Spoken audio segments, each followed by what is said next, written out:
conversando con la doctora Jessica Echevarría, quien es pediatra neonatóloga e intensivista neonatal. Hablamos sobre procesos febriles en pacientes pediátricos. Vamos a abrir nuestras líneas para que la gente pueda expresar sus inquietudes y que la doctora pueda darle las recomendaciones del lugar. Buenos días, Cátedra Médica. Buenos días, gracias. Sí, adelante. Oiga, doctora, mi nietecito que tiene 9 años está presentando fiebre y lo llevaron al pediatra y le indicó unos cuantos análisis. Dentro de esos análisis están la proteo, 0 por 2 y 0 por 19 y eso salió positivo. ¿Qué es eso, por favor? ¿Podrías repetir, por favor, que no se escuchó bien? Los resultados. Proteus. Hay que ver si eso fue un cultivo que le hicieron. Si Pues fue un fue cultivo de orina. ¿Cuál fue el procedimiento que le hicieron? ¿Un cultivo de orina? Dice de orina. Un cultivo de orina. Eso es una bacteria. Entonces, sin duda alguna, tiene una infección, una infección de las vías urinarias causada por esa bacteria. Regularmente, cuando te reportan un cultivo, ahí mismo te dan un antibiograma que te ponen la sensibilidad a los antibióticos para esa bacteria. Sin duda que ese paciente debe ser tratado con antibióticos específicos para esa bacteria que tiene, dependiendo de la sensibilidad que reporte el urocultivo. Y también ser investigado. Todos los pacientes masculinos con infecciones de vía urinaria deben ser investigados de por qué hacen infecciones de vía urinaria. Entonces, doctora, siguiendo con el tema, convulsiones febriles, ¿por qué ocurren? ¿Cuál es la temperatura que alcanza el cuerpo de ese paciente para que ocurra una convulsión? ¿Y cuáles son los riesgos de que esto pase? Las convulsiones febriles son aquellas que se presentan en pacientes entre los 6 meses y los 5 años. Hablamos de convulsión febril. Solo en ese rango. De 6 meses a 5 años. Esas son las típicas. Okay. Si se presenta fuera de ese rango, ya hablaríamos de convulsiones febriles atípicas. En pacientes neurológicamente normales, que no tengan ninguna afección orgánica y que esa fiebre pues no esté relacionada con una inflamación o con una infección del sistema nervioso central.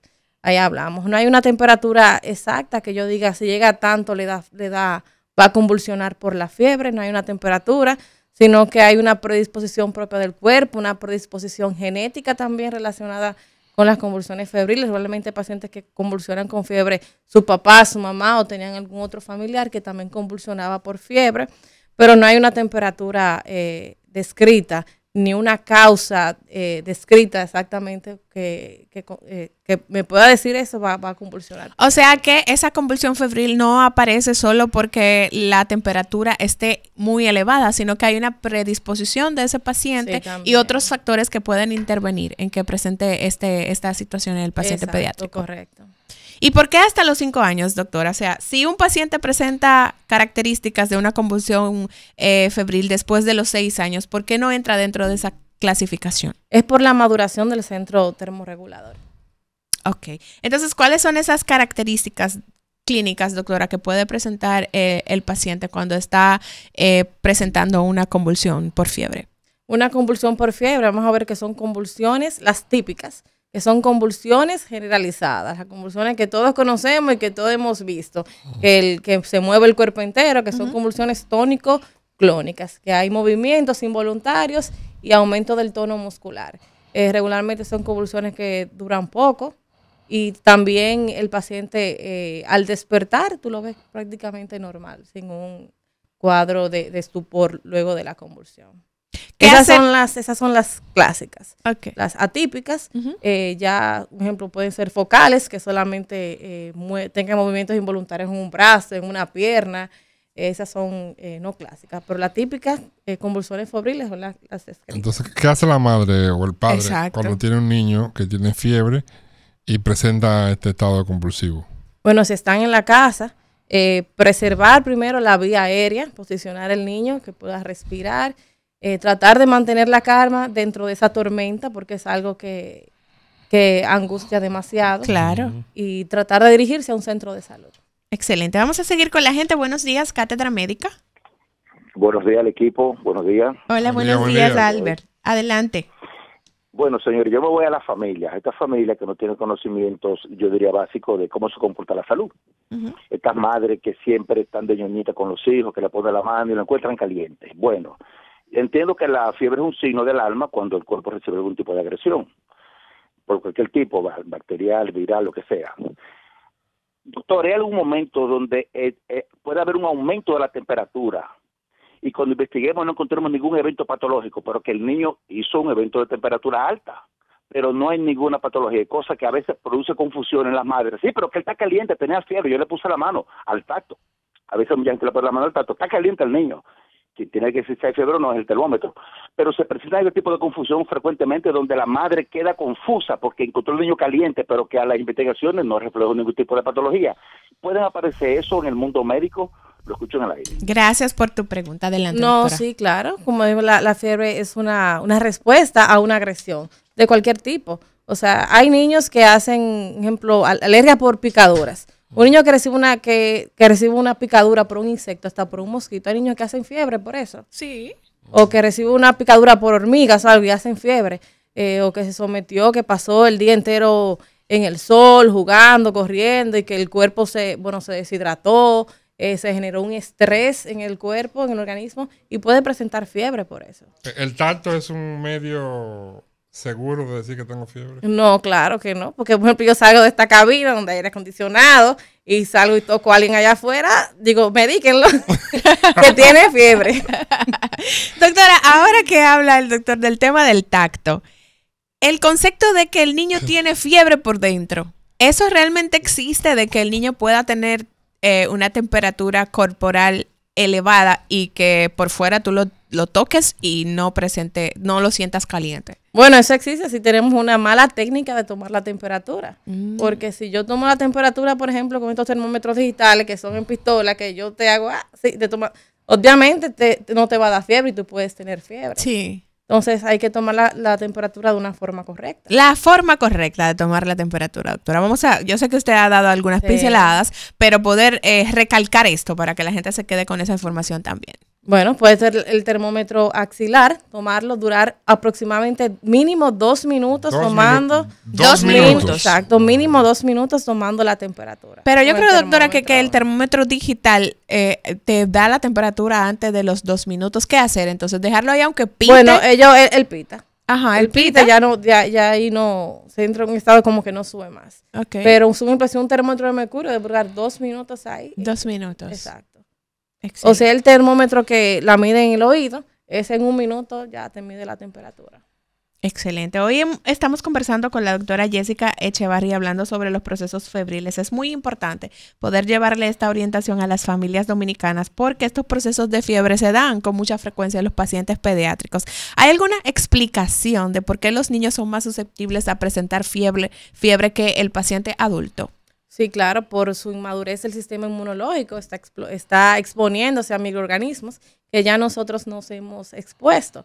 Ellos apenas están explorando y actualizando su sistema, su antivirus. Y por eso es la causa.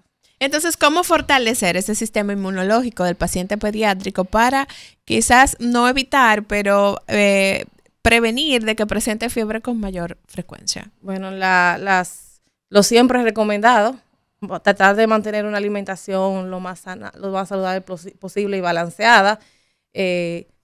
Un patrón de sueño adecuado, que el niño logre descansar las horas de sueño necesarias, juegos al aire libre también, eso es lo más recomendable, y sobre todo mantener sus consultas de rutina, su esquema de vacunación también actualizado. Dejar que el niño juegue con tierra, tome agua de la llave, eso fortalece el sistema inmunológico, porque la gente dice, déjalo, que juegue con tierra y que le ponga la mano a eso para que ese muchacho se inmunice. Claro, no vamos a dejar que el niño se exponga a peligros, pero sí dejarlo jugar, eso lo expone a microorganismos y fortalece su sistema inmunológico. Claro que sí, sobre todo dejarlo jugar al aire libre. En los menores de 6 meses, la lactancia materna puede ser un factor de protección. Claro, la lactancia materna, eso es la vacuna número 1, el factor de protección número 1. Eso es importante, doctora, el tema de la lactancia materna. De hecho, tenemos previsto poder hacer un programa sobre este tema. Ojalá y nos pueda acompañar en ese programa para poder orientar a la gente y seguir hablándole sobre el tema de la lactancia materna, la importancia que tiene en el paciente pediátrico el ser amamantado de manera exclusiva por mamá en estos primeros 6 meses de vida, y luego de ahí también continuar con la lactancia materna. Claro. ¿Hasta qué edad debe una mamá dar el seno a su pequeñito? Bueno, hay un tiempo hasta que ambos quieran. Hasta que quiera. Aquí un ejemplo, tengo un chiquito de 19 meses que todavía estamos lactando, sí. Y sobre todo las madres es orientarse porque y si vamos a tomar una decisión de no lactar, que sea con la información, no desde la desinformación, no desde el desconocimiento. Entonces, doctora, llegando al final del programa del día de hoy, nos gustaría poder quizás hablar de mitos que envuelven el tema de la fiebre que deberíamos demitificar en el programa del día de hoy. Bueno, sí, como le dije, algunas formas de bajar la temperatura, por favor, esas prácticas dejarlas porque estamos poniendo en peligro la vida del niño, bajando la fiebre, que el mismo daño que va a causar la fiebre. La fiebre no es mala, la fiebre es buena, la fiebre me da una alarma. ¿Cómo así, doctora, que la fiebre es buena? Explíquenos. Claro, la fiebre es buena, la fiebre me está indicando de que mi cuerpo está reaccionando, mi cuerpo está emitiendo una alerta, se está defendiendo. Cuando el cuerpo eleva la temperatura, las células que se encargan de defender nuestro cuerpo aumentan su actividad y se segregan las sustancias necesarias para defendernos y eliminar ese agente causal que nos está causando la fiebre. Entonces la fiebre no es mala, la fiebre es buena. La eliminamos para disminuir el malestar general, pero la fiebre es buena, nos indica que hay algo que no está funcionando, que hay una agresión. Y también cuando decidimos manejar un agente específico, con la fiebre es uno de nuestros, de las cosas que medimos para ver si hay mejoría. Estamos tratando por algo y ya se nos está quitando la fiebre, ok, pues ya vamos mejorando. Entonces, una vez controlada esa fiebre, doctora, ¿qué tipo de analíticas debe mandar el pediatra a ese niño? ¿O hay procesos febriles que inmediatamente pasa ya, no hay que hacer ningún tipo de analítica a ese niño o investigar la causa? Que nos explique esto pues ya en esta parte final. Es que en la mayoría de los casos no hay que invadir, no hay que hacer analíticas. En la mayoría de los casos son procesos autolimitados que solitos van a resolverse. La mayoría de los casos. Son muy pocos los casos en que yo tengo que venir a intervenir, puncionar el paciente. Son pocos los casos. Y sobre todo mantenerse siempre en comunicación con el pediatra. Claro. Eso le va a evitar viajes a la emergencia.